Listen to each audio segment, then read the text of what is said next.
அம்மாவின் கைவண்ணம் episode 13. It's Wednesday morning. வாங்க Wednesday என்ன மெனுன்னு பார்க்கலாம். முட்டை குழம்பு. அதுக்கு தேவையான ப்ரிப்பரேஷன் பார்த்துடலாமா? மிக்சர் ஜாரில் 2 வெங்காயம், 4 பச்சை மிளகாய், 4 பல் பூண்டு இதெல்லாமே போட்டு அரைச்சி எடுத்துக்கலாம்.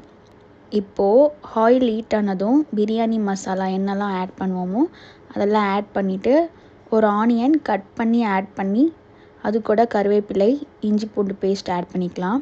ஆல்ரெடி அரைச்சி வச்சுருக்க பேஸ்ட்டை இப்போ இந்த ஆனியன் கூட ஆட் பண்ணிக்கலாம். 3 தக்காளியும் மிக்சியில் அரைச்சி ஆட் பண்ணிக்கலாம். 5 மினிட்ஸ் குக் ஆகட்டும்.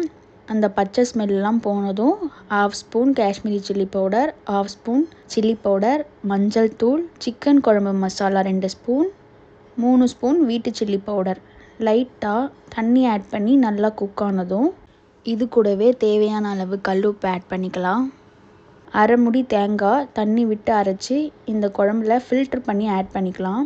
இது ஒரு பக்கம் லைட்டாக அப்படி ரெடி ஆகிட்டே இருக்கட்டும். பாயில்டு எக்கை பாயில் பண்ணி எடுத்தாச்சு. இப்போது ஒரு பேன் வச்சு அதில் ஆயில் ஆட் பண்ணி pepper powder, Kashmiri chilli powder, 1/2 spoon வீட்டு சில்லி பவுடர், சால்ட் ஆட் பண்ணி ஃப்ரை பண்ணிக்கலாம் இந்த எக்கு கூட. இப்போது இந்த ஃப்ரை பண்ண எக்கை நம்ம ஆல்ரெடி ரெடி பண்ணி வச்சுருக்க குழம்புல ஆட் பண்ணிவிட்டு ஃபைனலாக கொத்தமல்லி தூவி கேஸ் ஆஃப் பண்ணால் முட்டை குழம்பு சூப்பராகவே ரெடி ஆகிடும். இந்த டிஷ்ஷை அப்படியே பேக் பண்ணிவிட்டு நானும் ஆஃபீஸ்க்கு வந்துட்டேன். ஆஃபீஸ் ரீச் ஆனதும் ஃபஸ்ட்டு வீட்டிலேருந்து பேக் பண்ணி எடுத்துகிட்டு வந்த டிஷ்ஷை டேஸ்ட் பண்ணிட்டு தான் இன்றைக்கான நெக்ஸ்ட் ஒர்க்கே. எனக்கு பர்சனலாக இந்த குழம்பு ரொம்பவே பிடிக்கும். நீங்களும் ஒன் டைம் வீட்டில் ட்ரை பண்ணி பார்த்துட்டு எப்படி இருந்துச்சுன்னு சொல்லுங்கள். இதே மாதிரி நம்ம நெக்ஸ்ட் வீடியோவில் மீட் பண்ணலாம். பாய்.